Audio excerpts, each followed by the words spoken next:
사도신경으로 우리 신앙을 고백하시겠습니다. 나는 전능하신 아버지 하나님, 천지의 창조주를 믿습니다. 나는 그의 유일하신 아들, 우리 주 예수 그리스도를 믿습니다. 그는 성령으로 잉태되어 동정녀 마리아에게서 나시고 본디오 빌라도에게 고난을 받아 십자가에 못 박혀 죽으시고 장사된 지 사흘 만에 죽은 자 가운데서 다시 살아나셨으며 하늘에 오르시어 전능하신 아버지 하나님 우편에 앉아 계시다가 거기로부터 살아있는 자와 죽은 자를 심판하러 오십니다. 나는 성령을 믿으며 거룩한 공교회와 성도의 교제와 죄를 용서받는 것과 몸의 부활과 영생을 믿습니다. 아멘. 찬송가 435장 찬양하겠습니다. 찬송가 435장입니다.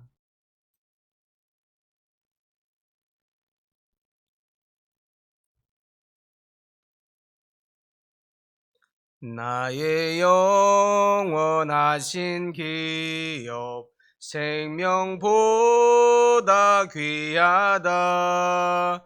나의 갈 길 다가도록 나와 동행하소서. 주께로 가까이 주께로 가오니 나의 갈 길 다가도록 나와 동행하소서. 세상 부귀한 일함과 모든 명예 버리고 험한 길을 가는 동안 나와 동행하소서.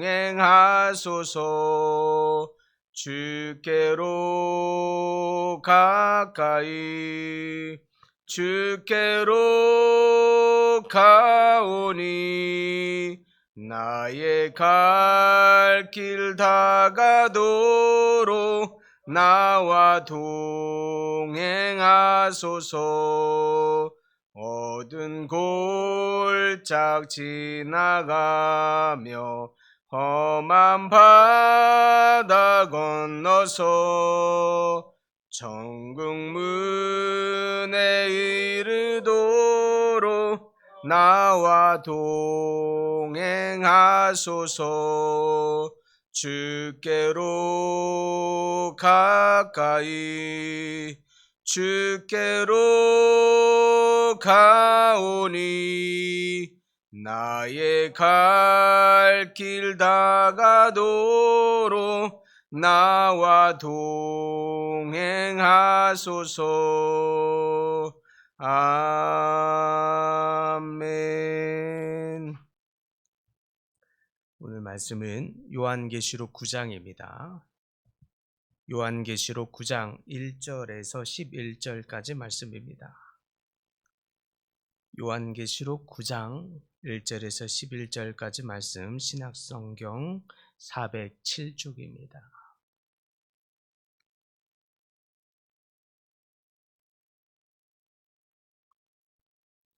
우리 한 목소리로 함께 봉독합니다. 다섯째 천사가 나팔을 불매 내가 보니 하늘에서 땅에 떨어진 별 하나가 있는데 그가 무저갱의 열쇠를 받았더라. 그가 무저갱을 여니 그 구멍에서 큰 화덕의 연기 같은 연기가 올라오매 해와 공기가 그 구멍의 연기로 말미암아 어두워지며 또 황충이 연기 가운데로부터 땅 위에 나오매 그들이 땅에 있는 전갈의 권세와 같은 권세를 받았더라. 그들에게 이르시되 땅의 풀이나 푸른 것이나 각종 수목은 해하지 말고 오직 이마에 하나님의 인치심을 받지 아니한 사람들만 해하라 하시더라. 그러나 그들을 죽이지는 못하게 하시고 5달 동안 괴롭게만 하게 하시는데 그 괴롭게 함은 전갈이 사람을 쏠 때의 괴롭게 함과 같더라. 그날에는 사람들이 죽기를 구하여도 죽지 못하고 죽고 싶으나 죽음이 그들을 피하리로다. 황충들의 모양은 전쟁을 위하여 준비하는 말들 같고 그 머리에 금 같은 관 비슷한 것을 썼으며 그 얼굴은 사람의 얼굴 같고 그 여자의 머리털 같은 머리털이 있고 그 이빨은 사자의 이빨 같으며 또 철 호심경 같은 호심경이 있고 그 날개들의 소리는 병거와 많은 말들이 전쟁터로 달려 들어가는 소리 같으며 또 전갈과 같은 꼬리와 쏘는 살이 있어 그 꼬리에는 5달 동안 사람들을 해하는 권세가 있더라. 그들에게 왕이 있으니 무저갱의 사자라. 히브리어는 그 이름이 아바돈이요 헬라어로는 그 이름이 아볼루온이더라. 아멘. 오늘 본문의 말씀은 일곱 나팔의 재앙 중에 5번째 나팔 재앙을 담고 있는 장면입니다. 이 말씀 속에서 5번째 나팔을 불었을 때 일어나는 재앙이 무엇인가 하고 보니 이 재앙은 단순한 자연 재앙을 의미하는 것이 아니라 영적 전쟁, 영적인 전쟁과 심판을 나타내고 있습니다. 하나님께서 최후의 심판의 때에 어떻게 역사를 이루실지를 보여준다 하겠습니다. 이 말씀을 통해서 우리는 하나님의 경고와 은혜를 깊이 깨닫고 우리의 신앙을 돌아보는 시간이 될 수 있기를 바랍니다. 1절에 보니까 5째 천사가 나팔을 불매 내가 봄에 하늘에서 땅이 떨어진 별 하나가 있는데 그가 무저갱의 열쇠를 받았더라 이렇게 표현하고 있습니다. 5째 나팔이 울리자 요한은 하늘에서 떨어진 별을 보았습니다. 이 별은 단순한 별이 아니라 영적인 존재나 천사 내지는 사탄과 같은 어떤 영적인 존재가 죽는 것, 또 타락한 것 이런 것들을 의미합니다. 성경에서 별이 떨어진다는 것, 타락이나 죽음을 의미할 때가 많이 있습니다. 여기에서는 별이 하늘에서 떨어진 것은 영적인 존재의 죽음, 영적인 존재가 하나님께로부터 멀어지는 것 이것을 의미합니다. 하나님의 말씀에서 벗어난 자는 결국 타락하여서 하나님의 심판을 받게 된다. 이러한 뜻입니다.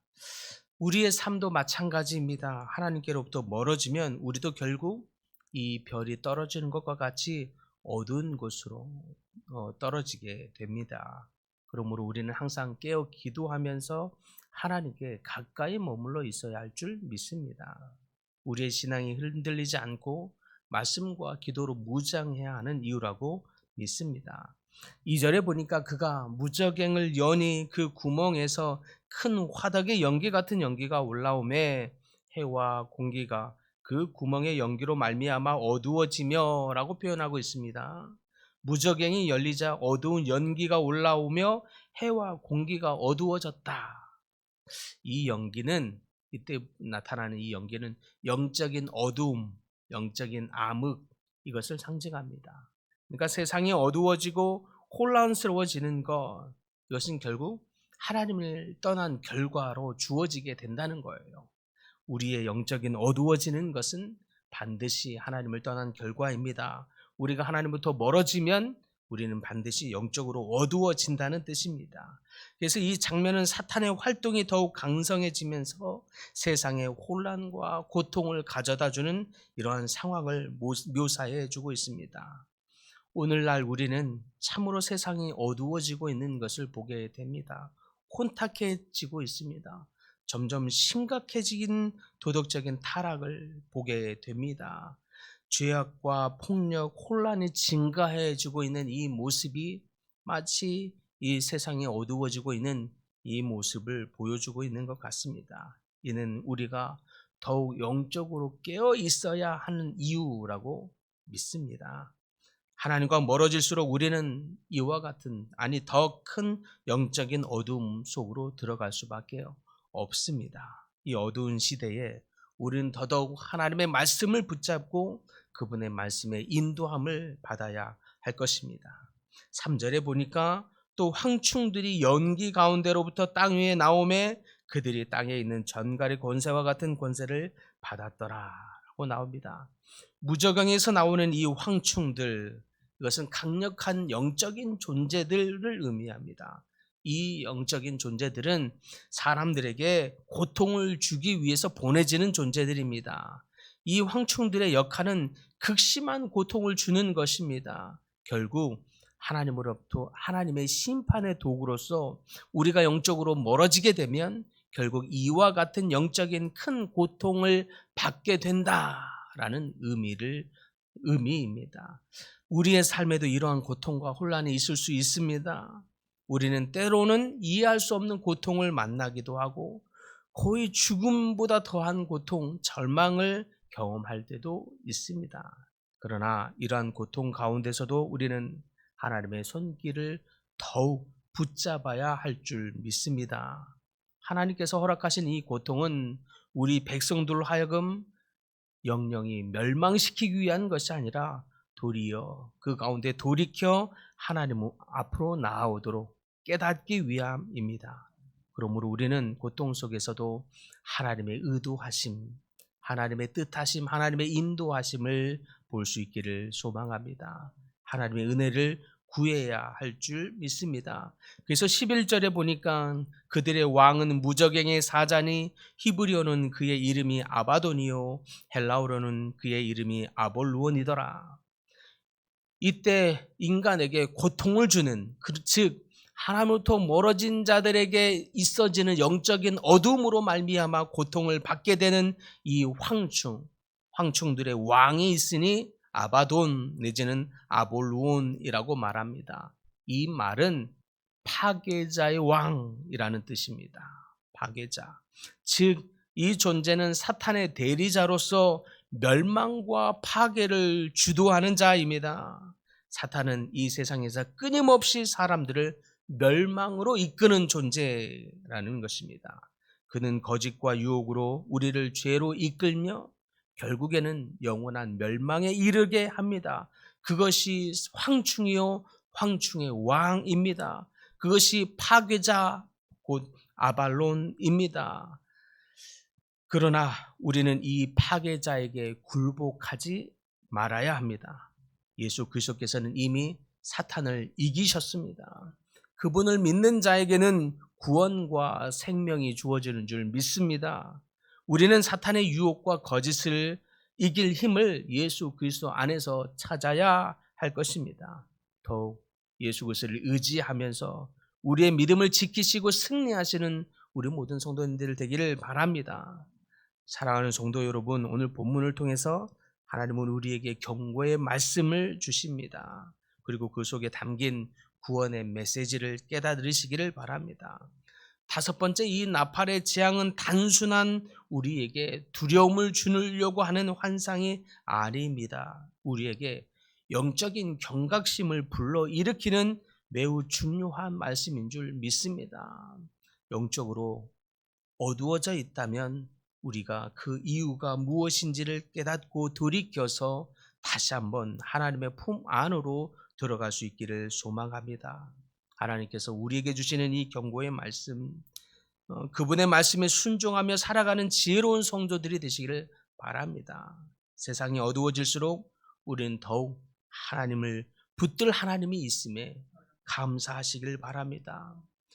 우리에게 빛을 비춰주는 하나님이 있음에 감사하시길 바랍니다. 그리고 오직 내가 넘어진 것으로 인하여 스스로 낙담하고 절망할 것이 아니라 우리는 연약하되 우리에게 기회를 주시는 하나님, 우리의 빛이 되시는 하나님, 우리의 등불이 되시는 하나님, 그 하나님의 말씀을 붙들고 우리의 신앙을 돌아보고 점검하며 다시 한번 우리의 참 빛이 되시는 주님을 붙들므로 말미암아 승리하시는 모든 성도님들 되시기를 간절히 축복합니다. 주님, 다섯 번째 나팔의 재앙이 우리에게 영원한 심판을 주기 위한 하나님의 재앙이 아니요, 오히려 주의 백성들은 돌이켜 다시 한번 주님의 품으로 부르시는 하나님의 긍휼하심임을 깨닫게 하여 주시옵소서. 그래서 혹시 하나님의 백성들의 삶이 어두워져 있다면, 세상에 빛을 나타내지 못하고 있다면 돌이켜 깨닫게 하여 주시옵시고 참 빛이 되시는 주님 앞으로 다시 한번 나오게 되는 시간 되게 하여 주시옵소서. 그래서 우리는 넘어져 연약하여 또 넘어지되 우리에게 기회를 주시고 은혜를 주시는 그 하나님의 품 안으로 나아감으로 돌이켜 새로워지는 저희 모두가 될 수 있도록 하여 주시옵소서. 우리의 어둠을 비춰주시는, 밝혀주시는 주님의 품으로 나아가는 주의 모든 백성들 다 되도록 축복하여 주시옵소서. 주님, 여러 가지 질병으로 고통 중에 있는 백성들이 있습니다. 주님 찾아와 주셔서 주님 치료하여 주시옵시고 낫게 하여 주시옵소서. 특별히 어제 수술을 한 우리 집사님 기억하여 주시옵시고 이 수술한 모든 것이 온전히 치유케 되는 놀라운 은혜의 은혜를 더하여 주시옵소서. 또한 여러 가지의 제목들로 기도하고 있는 이 기도의 제목들 하나님 다 우리 기도 들어주시고 응답하사 더욱 하나님께 영광 돌리는 우리의 모든 백성들 다 되도록 은혜의 은혜를 더하여 주시옵소서. 살아계신 예수님의 이름으로 기도드립니다. 아멘. 하늘에 계신 우리 아버지, 아버지의 이름을 거룩하게 하시며 아버지의 나라가 오게 하시며 아버지의 뜻이 하늘에서와 같이 땅에서도 이루어지게 하소서. 오늘 우리에게 일용할 양식을 주시고 우리가 우리에게 잘못한 사람을 용서하여 준 것 같이 우리 죄를 용서하여 주시고 우리를 시험에 빠지지 않게 하시고 악에서 구하소서. 나라와 권능과 영광이 영원히 아버지의 것입니다. 아멘.